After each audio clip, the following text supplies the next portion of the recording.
Todas as noites, não importa o clima, alguma coisa anda pela nossa rua assobiando baixinho. Você só pode ouvir se estiver na sala ou na cozinha quando ele passar. E sempre começa exatamente às 3h03 da manhã. O som começa fraco, em algum lugar no início da rua, perto da casa dos Carsons, e desaparece na direção da rua sem saída. Quando eu era mais jovem, minha irmã e eu íamos para a cozinha algumas vezes à noite para ouvir. A minha mãe e o meu pai não gostavam disso e brigavam com a gente se eles nos encontrassem tentando escutar o assovio. Mas eles nunca foram muito duros conosco, já que sempre seguíamos a grande regra: nunca olhar para o que estava assobiando. Meu bairro é um lugar engraçado. Eu moro aqui desde os 6 anos de idade. As casas são pequenas, mas bem cuidadas, quintais de bom tamanho, muitos lugares para passear. Havia várias crianças aqui, sempre brincando na rua. Este foi um lugar bom para crescer, e eu ainda amo este lugar. Há apenas 2 coisas estranhas aqui: a noite, que assovia, e a extrema boa sorte. O assovio nunca incomodou muito. Como eu disse, eu não conseguia nem ouvir do meu quarto. Minha mãe e meu pai não gostavam de falar sobre isso, então parei de fazer perguntas enquanto eu crescia. Meu pai é um cara forte, alto e bem calmo. A única vez que você pode ver ele nervoso é quando o assoviador aparece. Ele acaba falando um pouco mais rápido, os olhos se movem mais rápido, e ele nos diz para não pensar muito nisso e sempre se lembrar da única regra, a grande regra: não olhar para fora quando o assobiador passar. Não que pudéssemos olhar mesmo que quiséssemos. Há persianas na parte de dentro de cada janela, pedaços grossos de lona pesado que descem de cima e se prendem na parte inferior. Cada trava tem até um pequeno cadeado. Meu pai tranca as persianas todas as noites antes de irmos para a cama e guarda a chave no seu quarto. Minha mãe, eu não sei o que ela pensa sobre o assobio. Eu a vejo na sala às vezes, às 3h03 da manhã, assim que o som começa. Ela não faz isso com frequência, pelo menos não que eu tenha visto. Mas 1 ou 2 vezes por mês eu acho que ela fica sentada lá no nosso grande sofá, apenas ouvindo. O assoviador tem a mesma melodia, todas as noites. É inquietantemente alegre.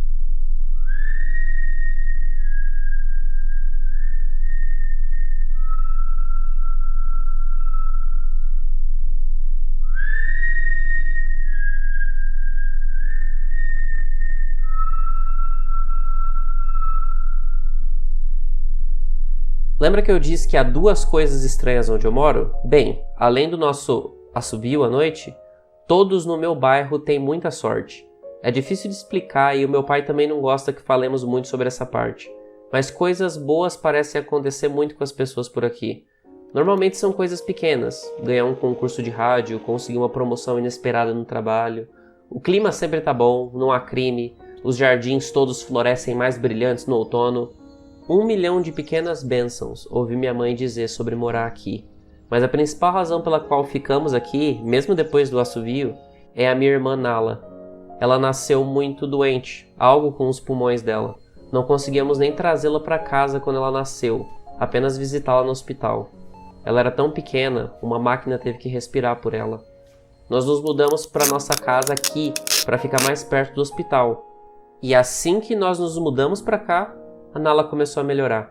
Os médicos não conseguiram descobrir o que mudou, todos nós percebemos que eles estavam confusos, mas meus pais sabiam, até eu sabia, que a melhora da Nala era apenas mais uma das milhões de pequenas bênçãos que recebemos por viver no nosso bairro. Mas para cada pequeno milagre que acontece aqui todos os dias, de vez em quando, algumas coisas ruins acontecem. Mas elas só acontecem se você procurar o assobiador. Nosso bairro tem um comitê de acolhimento. Eles recebem os novos moradores sempre que alguém se muda para a vizinhança. Eles são muito amigáveis. 4 pessoas apareceram quando nós nos mudamos. O comitê de boas-vindas contou aos meus pais como o bairro era legal, realmente excepcional, até difícil de explicar. Então eles contaram aos meus pais sobre o assovio, que é ainda mais difícil de explicar, e que acontecia todas as noites às 3h03 e terminava às 3h05. O grupo, os nossos vizinhos, avisaram meus pais que o assovio era baixinho, nunca iria nos machucar, desde que não procurássemos o que estava fazendo barulho. Essa parte eles enfatizaram bastante. As pessoas que foram procurar o assobiador tiveram a sua sorte mudada, às vezes de forma trágica. Nada de bom acontecia com qualquer um que olhasse. Qualquer coisa que pudesse dar errado, daria. Nem todo mundo morre, eu ouvi o chefe do comitê dizer ao meu pai, mas a vida deles acaba, de um jeito ou de outro. Mesmo que vivessem, nunca mais haverá luz neles, nenhuma presença. Minha mãe ficava perguntando se isso era algum tipo de brincadeira que eles pregavam nos novos vizinhos. A certa altura, minha mãe ficou com raiva, acusou o comitê de tentar nos assustar para fora da nossa nova casa, perguntou se eles eram racistas porque meu pai era um estrangeiro. Meu pai a acalmou e disse a ela que ela poderia ouvir os nossos vizinhos porque eles eram sinceros e eles estavam apenas tentando ajudar. Ele explicou que cresceu ouvindo esse tipo de história da sua própria mãe. Meu pai disse que já sabia que haviam coisas estranhas que andavam entre nós no mundo. Algumas coisas estranhas eram boas e outras ruins, mas a maioria era apenas diferente. Depois que o comitê foi embora, meu pai foi até a loja de ferramentas, comprou as cortinas de lona e os trincos e as fechaduras e instalou todas as janelas. Naquela primeira noite, em nossa nova casa, eu saí do meu quarto às 3 da manhã, apenas para encontrar o meu pai acordado, sentado no sofá da sala, segurando a minha irmãzinha no colo. Meu pai levantou o dedo em um movimento de shhh, mas deu um tapinha no sofá para que eu sentasse do lado dele. Eu sentei e nós esperamos. Exatamente às 3h03, nós ouvimos o assovio.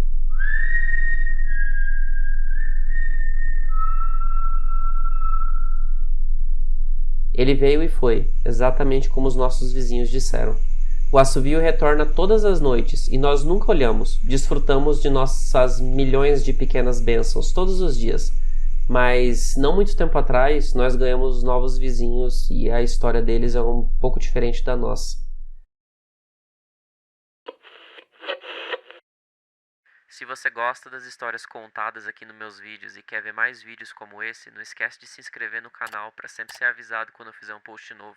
Deixa também um like no vídeo para ajudar o canal a crescer. Isso ajuda demais e eu agradeço desde já. Agora vamos continuar as histórias. Meu pai se juntou ao comitê de boas-vindas. Nossos novos vizinhos pareciam se encaixar muito bem. E eles acreditaram no comitê de boas-vindas. Imediatamente seguiram o conselho do meu pai sobre as persianas, já que eles tinham um filho pequeno.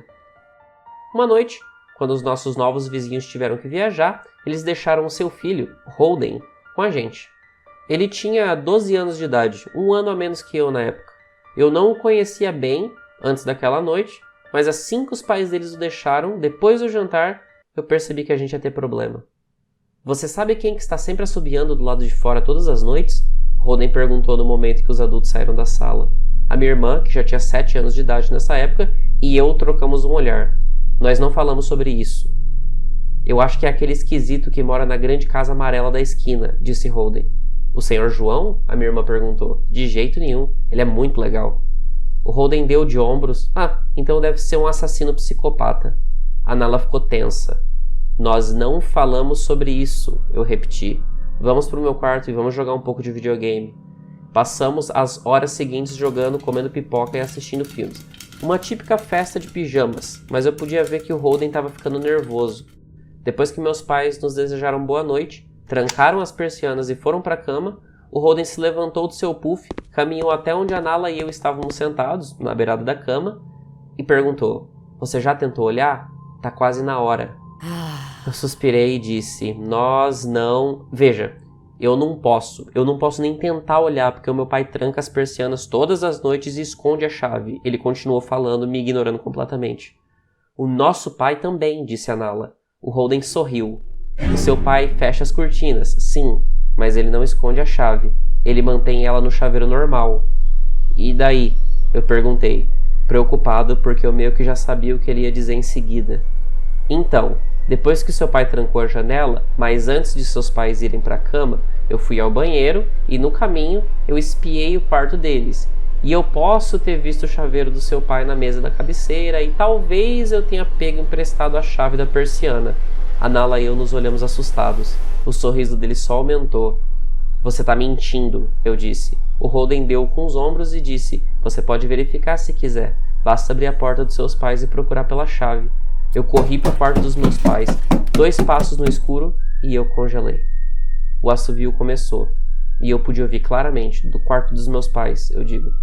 Eu nunca percebi, mas eles devem ter ouvido esse som todas as noites desde o dia que a gente se mudou para cá. Eles nunca nos contaram. Eu não acho que eu poderia ter dormido com esse som. Eu fiquei ali, ouvindo o assobio se aproximar, sem saber se deveria acender a luz ou chamar meu pai. Mas um barulho na sala me trouxe de volta para a realidade. Nala, eu pensei, correndo para fora do quarto dos meus pais. Holden e Nala estavam parados perto da porta da frente, ao lado de uma janela. Holden não estava mentindo. Eu podia ver ele se atrapalhando com um trinco de uma das persianas. Enquanto corria para a sala, eu ouvi um clique. Ele realmente tinha a chave. Holden soltou uma risadinha rápida e a Nala estava do lado dele, curvada, morrendo de medo, mas também curiosa.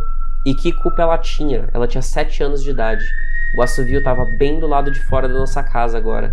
O tempo parecia meio congelado. Eu não sou rápido e nem nunca fui atlético. Mas ainda assim eu consegui chegar até a Nala quase imediatamente. Meus olhos estavam presos nela, focados apenas na Nala. Eu peguei a Nala e nos virei para que ficássemos de costas para a janela. Eu coloquei a mão nos olhos dela e ao mesmo tempo eu fechei os meus olhos. E eu consegui ouvir que a cortina se abriu. O assovio estava onde nós estávamos, vindo exatamente do outro lado da janela, que agora estava aberta. E de repente, o assovio parou.